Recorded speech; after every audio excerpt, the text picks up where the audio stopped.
My wife helped her tyrant sister betray, and she hid the fact that she was being manipulated, so I canceled the wedding with her. I need to talk about something. I feel like I'm losing my mind. My fiancée Emily and I were engaged and had known each other for nearly 8 years. We were only a few weeks away from our wedding, and I had just seen something that made me feel like I was about to make the biggest mistake of my life. Emily and I were taking advantage of a rare evening at home to relax. While I was out in the garage working on a project, Emily was inside preparing dinner. As happens when you're working hard, I got thirsty and went back inside to grab a drink. That's when I found Emily in the kitchen, cooking and talking on speakerphone. It took me a moment to recognize the voice on the other end. It was Scott, my brother-in-law. This is where everything starts to go off the rails. Scott had been trying to get in touch with his wife, Julie, and she wasn't responding to his messages, so he asked Emily where Julie was. Emily told him, "She just left here, she should be home in about an hour or so." I should mention that Julie is Scott's wife of 7 years. I have to admit, it didn't register immediately what she had said. First of all, Emily said that Julie had been here. But Julie hadn't been. Over last time we saw her was 2 days ago, when she came by to help Emily with some last-minute wedding preparations. Then it hit. Scott had mentioned that Julie wasn't answering her texts, so why was she messaging Julie expecting a reply? And why would she say Julie should be home in an hour unless she knew exactly where she was or was texting her right in front of me to tell her to get home quickly? The only conclusion I could draw was that Emily was lying to Scott about Julie's whereabouts. She was likely warning Julie that Scott was expecting her home soon. For the next 6 hours, I couldn't stop thinking of various scenarios. Some were innocent, but most were terrible. I really wanted to confront Emily, but I knew I wouldn't get a straight answer if what I suspected was true, which leads me to about 3 in the morning. Around midnight, I woke up to use the bathroom and felt a strong urge to check Emily's phone. We both know each other's pins, so it wasn't hard to access. I took the phone to the guest room, unlocked it, and sure enough, my worst fears were confirmed. For the past 8 months, Julie had been having an affair with a coworker, and Emily had been helping her cover it up the entire time. Their messages were filled with details about the affair, graphic descriptions, and incredibly demeaning comments about Scott. Seeing all of this made me physically sick. Here was my soon-to-be wife enabling her sister to cheat without any apparent remorse. I took screenshots of the entire conversation, put the phone back where I found it, and then retreated to my office to try to process everything. I was in shock. I couldn't marry Emily, not after seeing this. There was no justification for her helping her sister cheat and hurt Scott, not to mention their 5-year-old daughter. But we were only weeks away from the wedding, and our families had invested so much money into it. None of that money was coming back. And on top of everything, I felt like an idiot. How could I not have seen this side of her? What the hell am I supposed to do? I'm not fit to marry her. I'm not at all ready. But the truth is, I still want to. I thought we had a bright future together. She's beautiful and kind, and she's never wronged me before. But now I can't look at her the same way. It's like a dark stain on an otherwise perfect painting. I just don't know how I got it so wrong, and I'm genuinely dreading what I know I need to do. I feel like breaking something or throwing up. Guys, you don't need to convince me not to marry Emily. That much is clear. The wedding is off. Now, I'm just trying to figure out how to move forward and muster the courage to take action. The expectations of everyone are weighing heavily on me, but I refuse to buckle under the pressure. I just find it unbearable to deal with the aftermath, and I'm really angry that I find myself in this situation. It's 6 in the morning. I'm running on just a few hours of sleep and worked 2 hours already. To avoid Emily and stew on this, I'm going to take a shower and get to work early. Thanks to the supportive folks here, and a big raspberry to those telling me to find out Emily's reasons for this mess. Around 8 in the morning, I got to work. Since no one was in the office yet, I decided to start pulling off the Band-Aid and called my brother. He lives in another country, so he was still up after putting his kids to bed. Telling him about this was hard, because I know he's invested a lot of money in airfare to bring his family here. But to his credit, as an older brother, he just supported me and didn't bring it up once.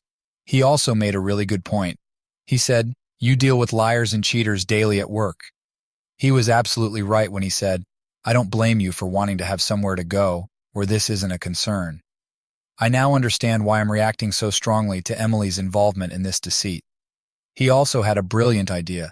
He suggested bringing his family to Florida for some sightseeing and park visits. Well, now I'll be joining them with the kids. We were going to honeymoon there, so it should be easy to join them. I'll give Emily's ticket to either my sister or another family member and rebook everything to be near him and his family. Though I've responded to a few, I haven't had time to review everyone's comments. Right now, I'm just trying to distract myself until the day goes on enough that I can contact Scott. I just finished the morning stand-up meeting. Having been here so early, my stomach is flipping after drinking about 2 pots of coffee. I just can't focus.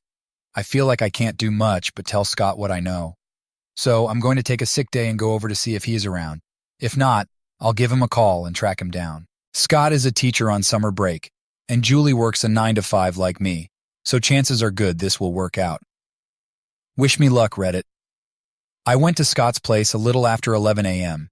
He had just put his daughter down for a nap, and in the kitchen we had a long, rather candid conversation. He had suspected something for a few months now, mostly with Emily's help and some mutual friends. Julie had been good at covering her tracks. I regretfully only have a few hundred screenshots from Emily's phone, not the entire 8 months of text conversations, but I gave him what I had and promised to help him any way I could. As an analyst in a mid-sized insurance company's fraud department, I know a few things and people that might help. Still, I'm trying to save what I can from my brother-in-law's kitchen. Knowing I won't betray Scott, I have to speak to Emily tonight and break the news to my friends and family as quickly as I can. Although I had some issues with the flight, as Emily was traveling under her maiden name, and our airline has a name change restriction, I managed to rebook most of the honeymoon. I even got a partial refund and rebooked for my sister, who will be traveling with 3 brothers and a niece in a few weeks. I don't want to tip anyone off until Scott has a chance to confront Julie, so I'm waiting to cancel the venues until after I speak to Emily. But I will definitely be telling my family and friends this afternoon, asking them to keep it quiet for now. Right now, I'm in a frenzy, canceling everything I can, and I'm headed down to the bank soon to create a new account and sort out the finances. It should be decent since we weren't married, and I made more income. The mortgage is not in my name, though Emily did contribute about $30,000 against my $80,000 for the down payment.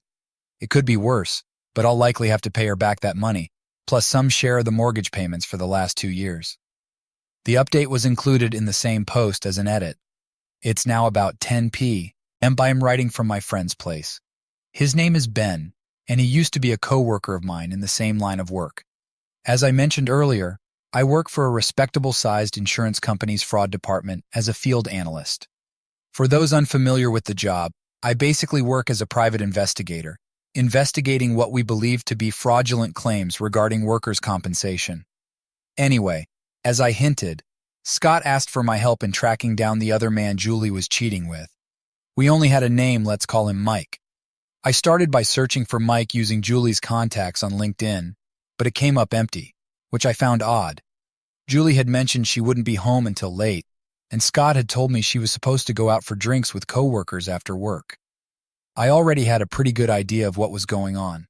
I told Scott I'd help him, but he had to come with me. I immediately contacted Ben, my friend, told him about the situation, and got him to agree to meet us later in the day. We drove over to Scott's parents' house first so they could see their granddaughter. I waited in the car and had no idea what Scott told them. Then we headed to Julie's workplace. It was one of those big commercial strip malls with bland offices lined up in a row in a huge parking lot. We drove until we found Julie's car, and then I had Scott open it using the spare key. I handed Scott a GPS tracker and a voice-activated recorder to place in the car. Once we were done, we left, parked down the street, and waited for Julie to leave the office. About 30 minutes later, Ben showed up, got in the car with us, and about an hour later, Julie walked out with 2 of her co-workers, along with a tall, younger-looking guy with dark hair. I thought, damn, Julie, you're making this easy for me. I snapped a few pictures from the car, then waited for Julie to leave in hers and started following her. They were clearly holding hands. But she didn't head straight to a motel or anything. Instead, she drove to a nice pub and grill in a pleasant part of town and parked on the street. I followed her inside the building, then found my own parking spot and followed the layout. Ben went in first since no one knew him. His job was to be my alibi and try to get any incriminating photos of Julie and Mike. Tom and I waited in the car for about 40 minutes before Ben sent the first of a series of texts. The photo showed Julie and Mike kissing in front of their two co-workers. Tom's suspicions were confirmed. Julie was hiding the affair from him. He was clearly furious and devastated. Apparently, one of the co-workers is married, and Tom and Julie get along well as couples. About the same age, both of them have toddlers. Tom says he still genuinely wants to know who this man is, even when I questioned whether that would be enough for him. We can find out later. I try to convince him, but right now he seems almost pleading. I so advise Ben to wait, text him that I'm on my way, and then go inside the pub myself. Julie and her team are laughing and drinking at one of those big circular tables next to the front window. I pause as I enter, seem startled, then yell to Julie, "Hi, what are you doing here?" She is clearly startled to see me, and everyone around her tenses right away. Julie says we are getting married in 3 weeks, and quickly presents me as the fiancé of her sister. Everybody is congratulating each other. After thanking them, I then extend my hand to the dark-haired man and introduce myself using my full name, thinking he would react in the same manner. He does, and I'm a little surprised Mike is not mentioned. I introduce myself to everyone else, then tell Julie I'm here to meet a coworker. I wave to Ben, then step away. Once I go over to Ben, I give him the guy's name, and we both start whipping out our phones and get to work. We find him not too long ago. He has court case rulings against him and social media accounts. When we learn Mike is his middle name, everything sorts out really well. Right now, I'm just grateful that Julie isn't cheating on Tom with 2 other coworkers. Mike is 30, married, and has a 2-year-old child, it turns out. This just keeps getting better and better. Still, I send Tom the guy's name and decide I want to challenge myself and urge him to wait a few more minutes. Here in the bar, I'm essentially watching over children. To Julie and her staff, I am absolutely visible. My presence is really wrecking the evening. I can see out of the corner of my eye that nobody is very enthusiastic about this. This is excellent. I let this continue for around 15 minutes before telling Tom to contact Julie, informing her he's spending the night with his kid at his parents' place. Not long later, I find Julie pulling out her phone, showing Mike, and subsequently everyone choosing to pack out. Saying goodnight, Julie approaches me and asks if Emily and I would like to come over for dinner this weekend. I grin and wish her and her colleagues a nice night. It seems like a fantastic plan. Ben and I pay our bill, then dash back to the waiting Tom after waiting for them to go. There is some uncertainty here, as we are unsure what exactly Julie was intending to do. She may have already reserved a hotel room and was on her way, as I had suspected, which would have greatly reduced my options and complicated things. But it turns out that tonight was most likely supposed to be just drinks at the bar. It wasn't until Tom chose to spend the night at his parents' that it evolved into anything more. Julie headed straight for home. We trailed after her out of view and parked down the block. Not long after that, another car pulled into Tom's driveway. Mike got out, walked up to the door, knocked, and was met by Julie. They went inside together. Now, at about 9:30 p.m., I have my own things to accomplish tonight as a friend. I believe I have done almost everything I could to help Tom, and he can do the rest alone. I mean, I feel terrible for the guy, absolutely. But given my circumstances, I don't want to become any more involved in this drama than I already am. Being the wingman for him as he confronts his unfaithful wife seems a little too much for me. Tom thinks it's good he will finish the rest on his own. Claire? Guess he's more of a guy than you could have imagined. He goes to Claire's car, gets my stuff, and we say our farewells. That was almost 2 hours ago. My phone hasn't been blowing up, so I'm not sure what's been going on with Julie. I did receive one text message from Tom stating everything was done, and he was heading to his parents' place for real this time. Ben has been with me since then. That essentially marks my end of Tom's story. He entered the house filming with his phone if he was wise, and followed my counsel. I'll find out later. Still, my first focus right now is getting home to inform Emily that the wedding is off. She will almost definitely take it poorly. She won't be absent, as I said, but right now I simply cannot get married to her. Though I'm not sure what the future holds for us or whether we will be living with each other or not, most certainly we are not getting married anytime soon. I also have to add, are you people dumb? People who keep asking, why didn't you talk to her first? Why didn't you confront her? She stone-cold lied to her brother-in-law, knowing for about 14 years that she had lied. She supposedly believes he's a very fantastic parent and spouse. I'm not built that way. but maybe you are foolish enough to believe that someone can lie so ruthlessly to someone they are meant to care about and then tell you the truth. I never had reason to ever doubt Emily or not trust her until that point. She was actually unreliable in front of my face, however, and I should let that go or expect her to be honest with me.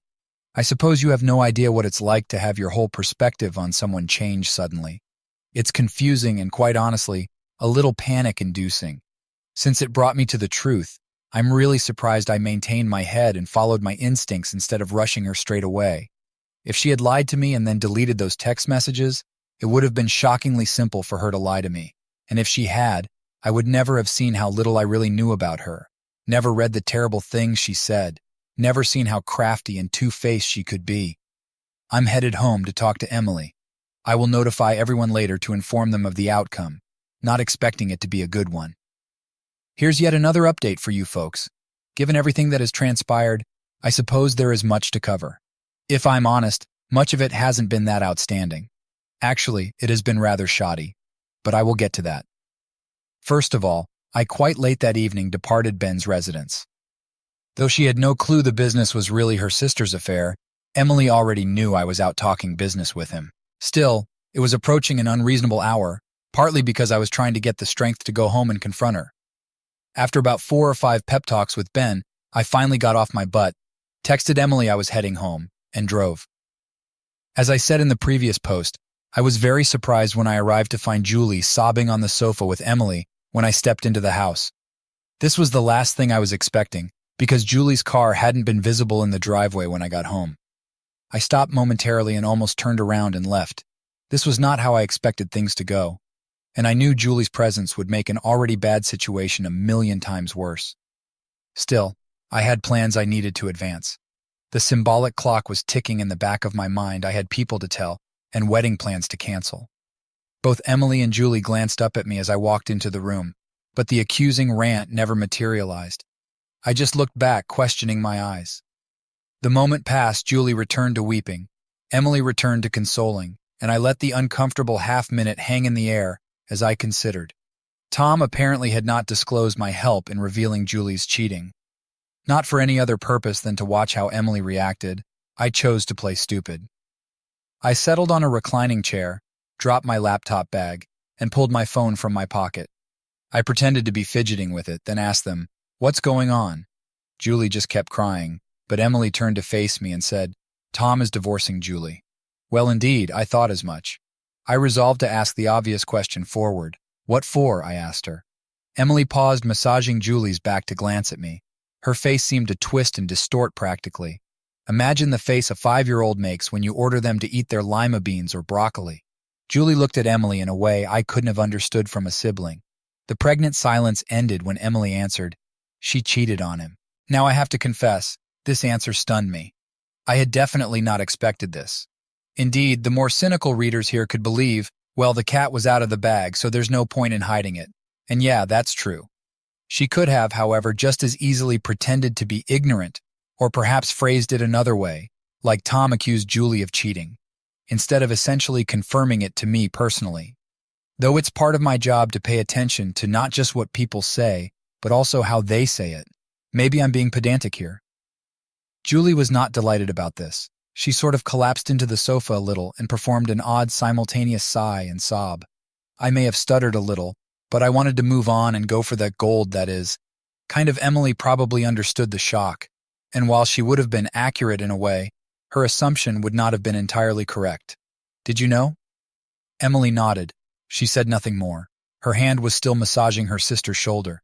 I asked for the clear follow-up. "How long?" Without thinking twice, the response came back much more effortlessly than I had anticipated. 8 months. I was startled by how readily she owned it. Julie also startled me. She slapped her sister's hand off her, and I guess even Emily was a bit startled to say it out. Leaning back in the chair, I allowed myself time to rip the remaining Band-Aid clean off. "We're not planning to get married." From both sisters, 2 expressions like surprised goats and a chorus of, "Huh, what?" Emily leaped from the sofa and outstretched her arms, repeating herself. "We're not getting married. I can't marry someone who would cover up adultery, especially not for 8 months." The body language was, "You can't be serious," but I merely placed palms in front of myself. "I'm serious. I don't like this, not one bit. I can't be married to you with the way I feel.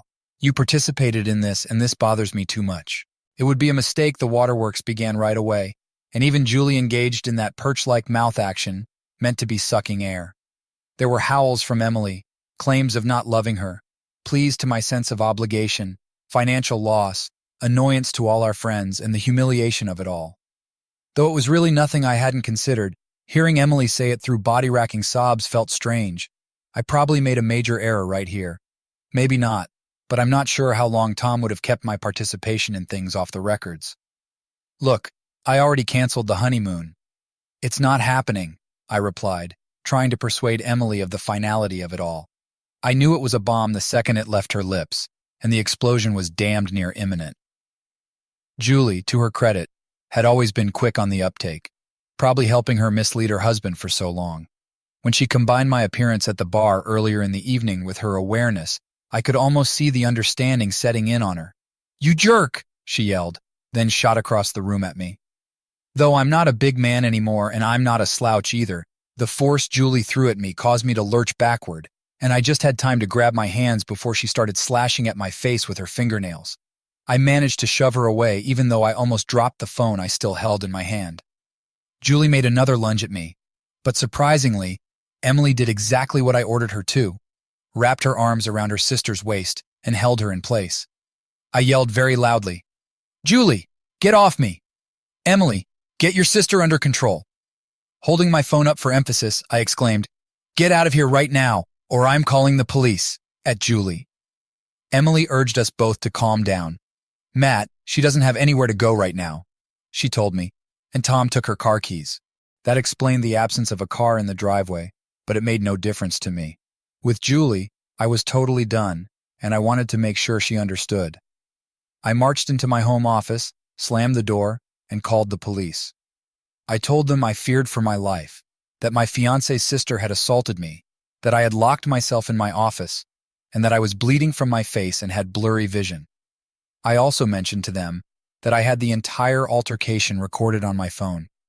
Jessica knocks on the door just as I was finishing up my call. "Matt, please come out. We need to talk about this, and please, I love you. Don't do this." And even Julie is sorry. She wants to apologize. I'm fairly sure that last one was a lie, but Jessica was definitely losing it.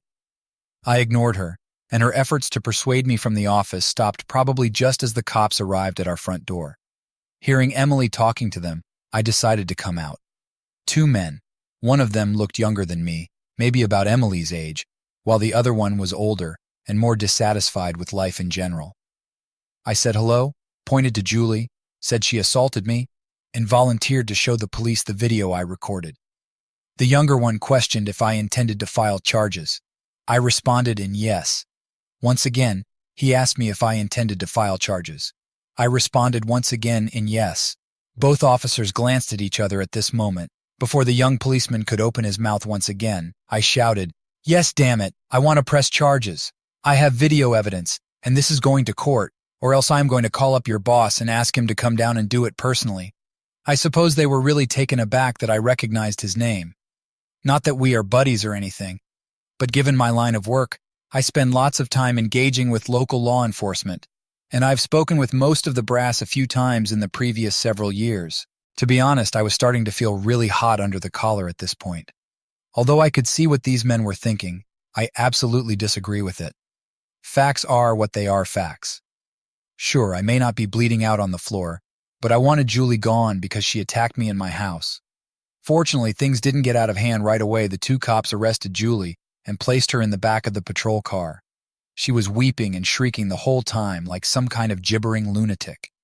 Emily wasn't any better. She only repeated, "No, please, no," over and over. The younger officer rounded around at this moment to inquire if everything was well here. I just let them know I was heading to bed. He questioned Emily once more, and she didn't reply right away. So he says, "Is everything okay here, ma'am?" By now, he was clearly searching for something. Though I hated this man, I bit my lip.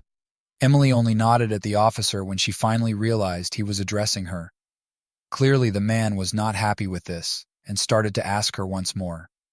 At which point, I interject and say, "If you want to go on a fishing expedition, You might want to do it over there on the lawn where my doorbell camera isn't recording you.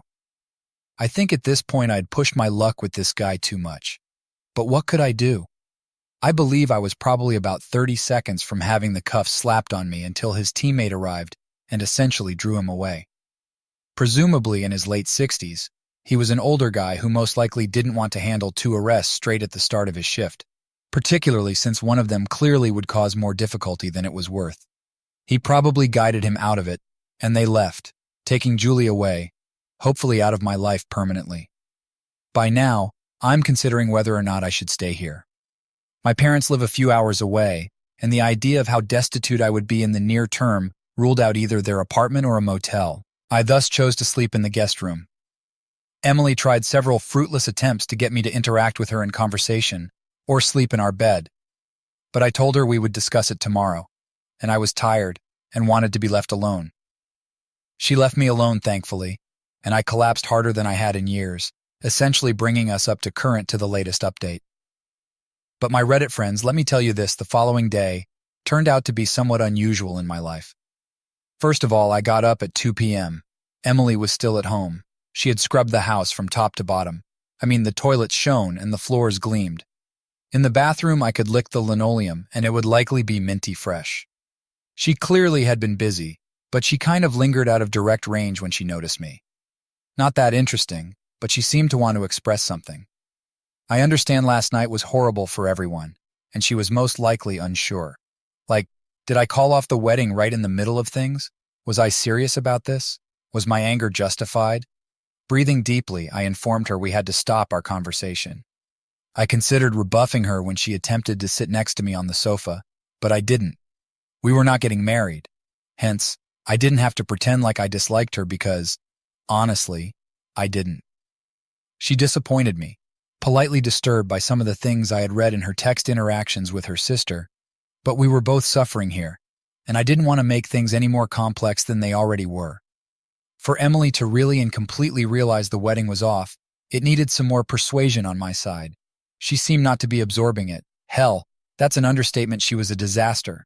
She was, I believe, periodically hyperventilating, though clearly not only was this my idea, but I had also had more time to come to grips with it. I was keeping it together better. She finally posed the important question. What about us? I know I will receive a lot of criticism from people for this, particularly the type of Redditors who believe any transgression in a relationship grounds for nuking it from orbit. One might even argue that my calling off the wedding was like tossing a Moab on our 8-year relationship. Actually, however, I had no response for Emily at that point. I told her so I simply didn't know. I said I read all those text messages, and it showed me a side of you that I didn't know existed, and I wasn't sure about you or our relationship anymore. I said I couldn't understand why she would go along with Julie, putting down Scott, joining in, and even egging her on, cheating on not only him but also their daughter too. She continued repeating, I know it was wrong, I know. I begged her for an explanation, but she couldn't provide one. She only stated she had to pick her sister and that she got carried away. I told her I considered a good sister to be someone who kept you on the straight and narrow and refused to provide a free pass allowing you to be a jerk. She agreed with me and claimed she would do better, but because Julie had always been the boss when they were little, and she was always the follower. I understand I have an older brother too, and while I live somewhat more independently, I have spent the previous 24 years of my life living on the other side of the world from him, apart from the rare visit around Thanksgiving or Christmas. Still, maybe I had a leg up on Emily because Julie was a piece of garbage while my older brother was a great person. Here is where, in like 96 hours, I have my second huge shock of life. Emily adds, "It's not fair." "What's not fair?" I questioned her. "You were sexting that bimbo wife Mandy girl on Instagram last year. I got over it. I was so hurt, but I got over it. Why can't you get over this?" "Why, huh?" I questioned her if she was high or having a mental break. What the hell is she talking about? Who is this bimbo wife Mandy? Like, I have no clue. Like, all right, it was terrible of me, but I have totally not been performing internet sex or sexting or anything with anybody, particularly not some Instagram lady. At this point, I'm objecting very loudly. Emily is shouting at me through her tears, saying she saw the text last year and chose not to confront me since I had stopped. She apparently had been looking at my social media from my home computer while I was at work. which should have been very dull since I just had family and a few work buddies on there. She's just calling me a liar and a pervert and all kinds of things, so I attempt to make this case to her and offer to let her log into all my accounts and verify for herself. She begins throwing items at me, so things are spiraling out of control. I warn her that if she throws one more item, I will have her removed from this home just like her sister. She stomps off to the master bedroom and shuts the door, shouts at me. At this point, I am so damned perplexed I hardly know what to think. I power up my PC, walk into my office, and Google bimbo wife Mandy. Sure enough, there is an Instagram, a Twitter, a Reddit even, and naturally an OnlyFans. When I click on one of the Instagram links, a picture of a very curvaceous woman obviously stretching the boundaries of science and technology comes up. And suppose her whereabouts as well? Another country.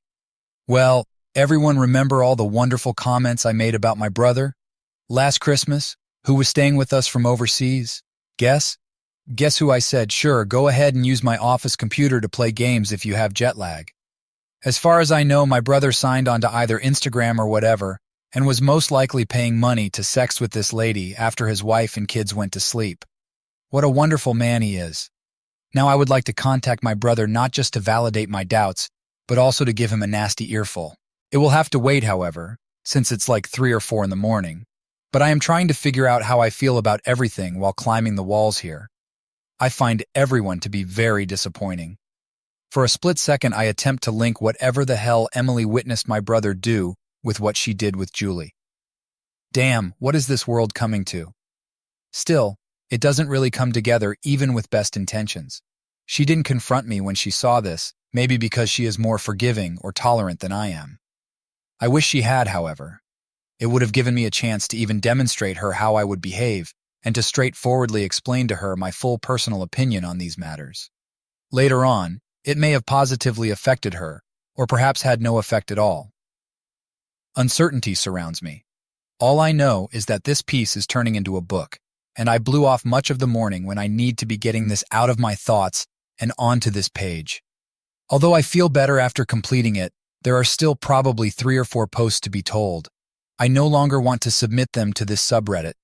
Though I'm not sure they would allow me, I will attempt to subtly update my profile in the next day or two with the rest of the blowout talking to my parents, brother, Emily's parents, and lastly, where Emily and I stand. One thing I can say, however, is that for a variety of reasons, most of my direct family connections tend to be somewhat strained. Although my parents are mostly encouraging, as the reality of the financial loss sets in, their support is waning. Sure, the marriage is still off. From the start, it was almost certain. Emily's parents seem a little more annoyed, and I'm sure they are inserting pins and voodoo dolls made right now in my image. For those curious, Julie is out of prison. She got Emily to bail her out, and I even chewed out Emily for that, calling her her sister's lackey, which I believe really connected with her, as she sent me like a 30-page letter describing how her sister always controlled her throughout her entire life. Having read it twice again, I wish we had discussed this almost certainly somewhere over the last 8 years. Perhaps things would be different. None sure. Anyway, Reddit, should someone still be interested, expect a final chapter of this story in like a day or two, and maybe a follow-up once the former wedding date passes. Update. It has taken more time than I first planned to get around. Many events have kept me somewhat busy over the last few days. It wasn't until today, when I had some spare time after lunch, that I could sit down and sort out this. I'll attempt to pass through as much as I can before then. Still, I would like to highlight a few points in response to previous post comments. I will attempt to be succinct. First of all, other than what I know that Tom is still divorcing her, I know not much about what is happening with his divorce. Clearly, nothing including paperwork exists, but the purpose is evident. Apart from that, I'm not really in a position to be supporting any kind of course of action Tom should follow, or provide him legal counsel, or help him in doing anything to the other guy, or searching down his wife. Tom is a mature guy who can act however he likes within the given circumstances. As his buddy, my role is just to help him and provide guidance should he seek it. Second, this is not some kind of guerrilla marketing for an OnlyFans female. If it was, I should have posted it on the original post, which was read by over 4 million people and hit the main page of Reddit. Furthermore, Considering that this post became somewhat famous on Reddit, it's not very surprising that bimbo wife Mandy, another Redditor, happened to be tracking the narrative and saw her name. It might have easily been any other of the hundreds and hundreds of ladies using Reddit to share their photos. And briefly speaking about Mandy, I have in fact spoken with her. She looks personally really kind, and she was really extremely helpful in verifying stuff for me. Guys, however, there are no future romantic intentions here. Mandy is married, clearly very happily, for over 30 years. Although her husband must be fine with it, honestly, she is much too much for a simple insurance man like me to take seriously. With that all clear-cut, now on to the update. Last time I wrote, it was too late for me to get in touch with my brother. I assumed he had spoken with Mandy using my office computer. Among such men, I am one that must be actively striving to address problems that come before him once they arise. For my line of work, this is fantastic, unfortunately. In circumstances like mine, all I was doing was driving myself crazy. I so made the decision to inhale deeply, wait till later, and get on with what I had to accomplish, leaving everything aside.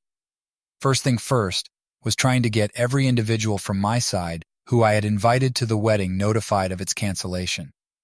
As you may remember, I had previously told my parents and had them call my relatives on the day I decided upon only myself, and Emily had the whole guest list, so I had to handle the rest alone.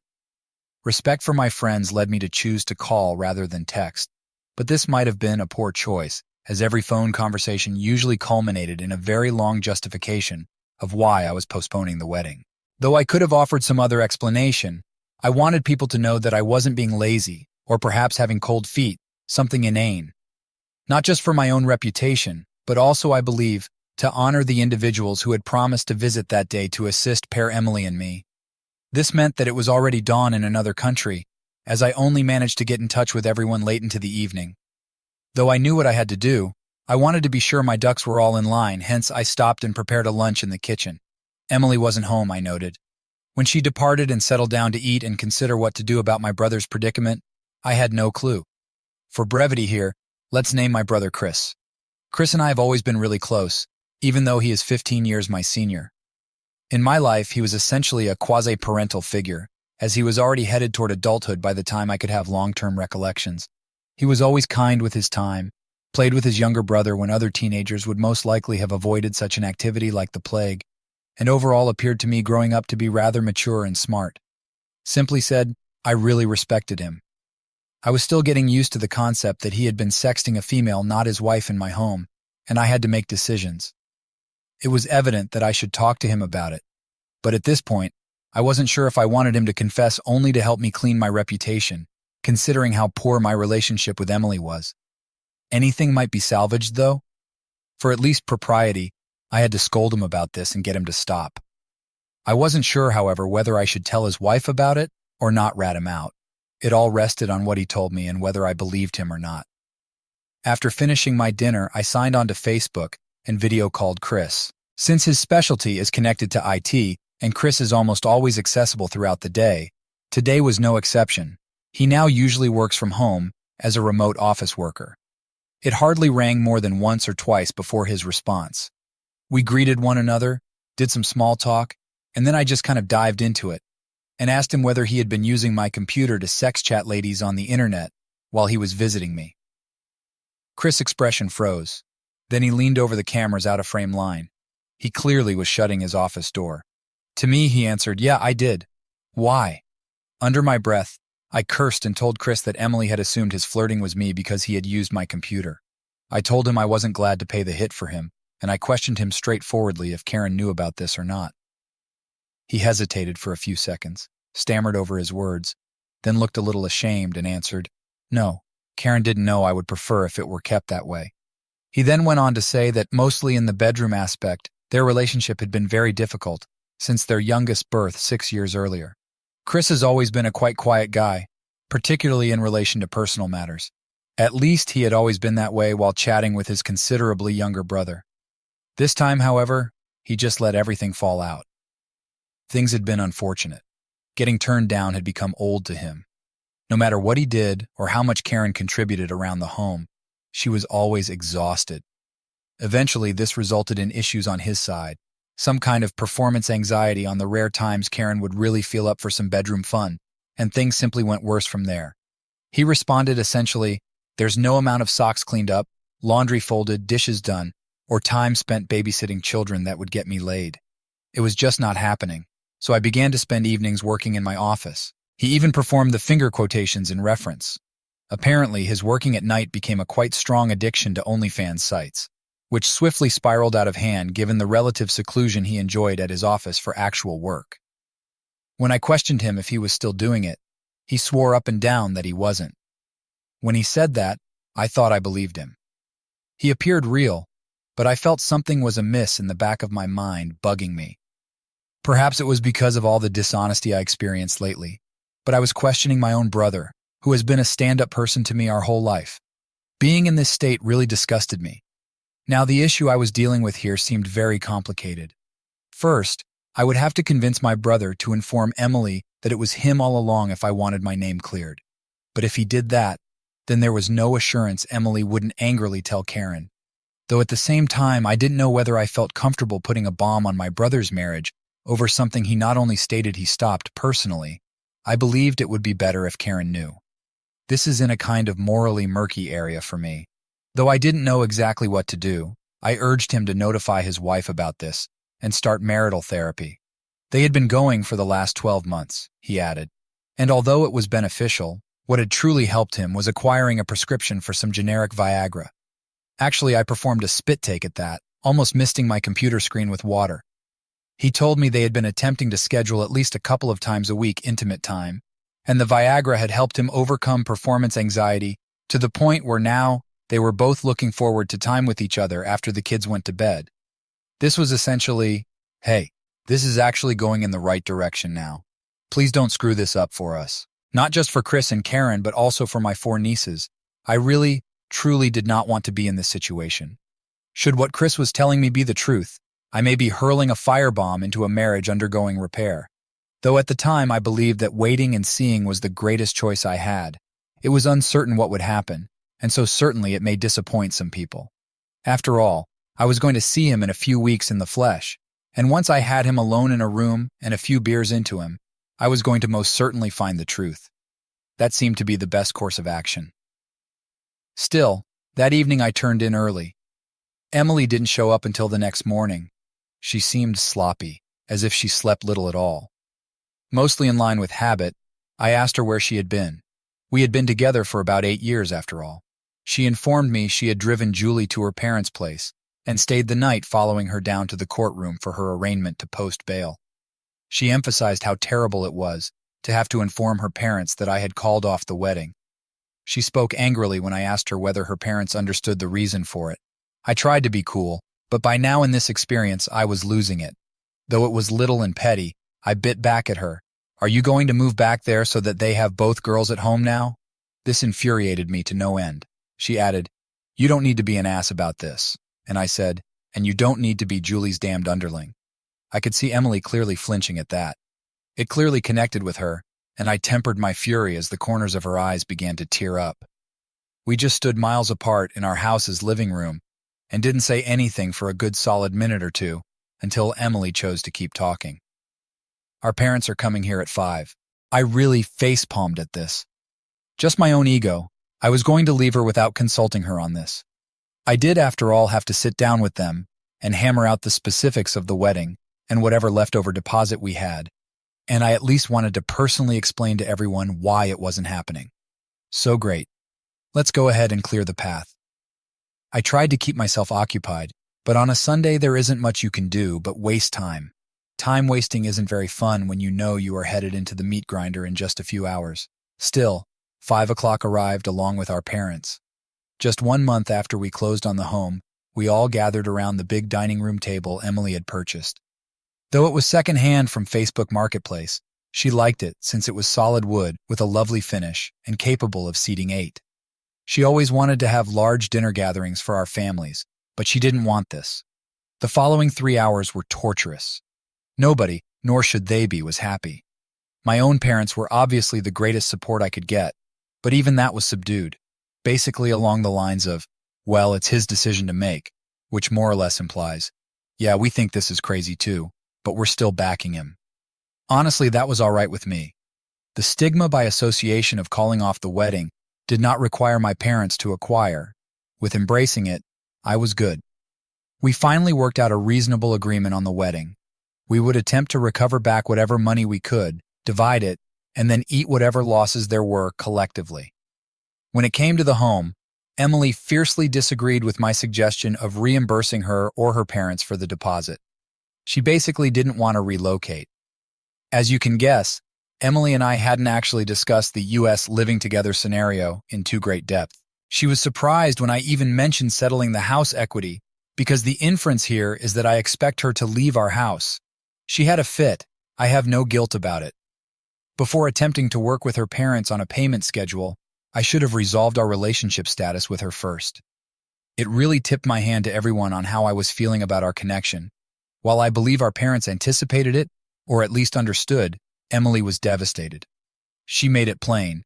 I am not moving out of my house, and we are not breaking up, she said, clearly rejecting our splitting over this. And that's essentially how my Sunday night ended. Emily and I attempted to hash it out some more when our parents left, but we kept circling each other, and I had to control my natural tendency to run her down until we resolved it. I wanted to switch off my thoughts because, really, I was also rather exhausted. Unbelievably, we simply ended up silently sitting on the sofa watching a movie together till it was time for bed. We left it there with a, "We'll talk about it more tomorrow," and headed to our own rooms. Monday morning, I found a big handwritten note shoved under the door from Emily. I thought I would deal with it later after glancing quickly at the first few pages and headed to work. Emily still was in bed when I left. She had to have written the letter late. I began phoning suppliers and venues on my list at the office, rearranging certain appointments. It produced mixed bag of outcomes. The catering staff insisted that, under the premise of ordering most of the food, I pay most of their expenses.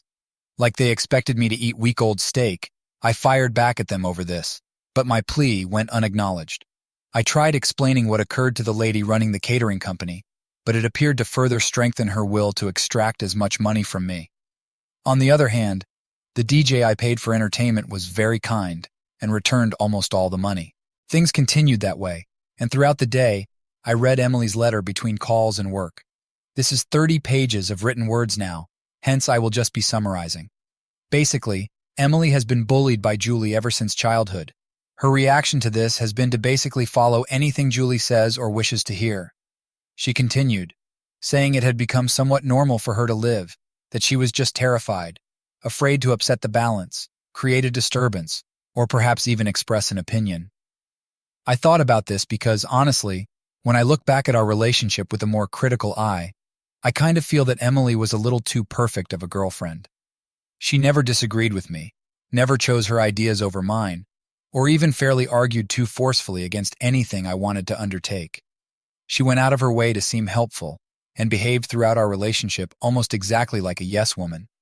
We had never even had a little debate in 8 years, much less a full-fledged fight until today. From a relationship viewpoint, everything sounds fantastic until, naturally, it's not. You know, what they refer to as people-pleasing behavior. I couldn't get rid of this sense that Emily had deep-seated insecurity and a desire to make others happy. When I start looking at it this way, a lot of things make sense to me, and I start to understand that despite spending 8 years with Emily, I really don't know her that well. She seems to have created a picture around her that is essentially a mirror, reflecting whatever she believes others want to see. Regarding our relationship, she has essentially been playing my ideal girlfriend while never truly allowing me inside to see who she is. Hell, probably definitely just another reflection, this time of Julie with all her warts and flaws. Therefore, I cannot even argue that what I saw in those text chats is the real Emily. Though maybe she loves me for who I am, and how I put my ideas on my face and my heart on my sleeve, this seems strange, since we seem to be in an unequal relationship. Perhaps, however, I adore her, just for the mirror she is pointing up to my face. I'm right there also. I'm not sure whether this sounds too mystical for you. I'm still attempting to grab by my fingers this wisp of an idea. The letter Emily sent me was the first actual insight into her upbringing that I had seen. All I know is that in the last few days, I have most certainly learned more about her than I have in the past 8 years. That evening we discussed this, more especially her actions and background. Our final decision was that she needs assistance. Too afraid to offend anybody, lest she face her sister's fury, her parents' criticism, or the loss of affection from the one she loves, she is a mature woman, cruelly trapped behaving like a child. This is not how a relationship should be, so I can say that I feel much more secure and convinced that my calling off the wedding was the right one. Actually, it may not be any more accurate. After our conversation that evening, I went to bed much less tensely than I had in a few days. Since I couldn't discover more, the tale most likely stops here.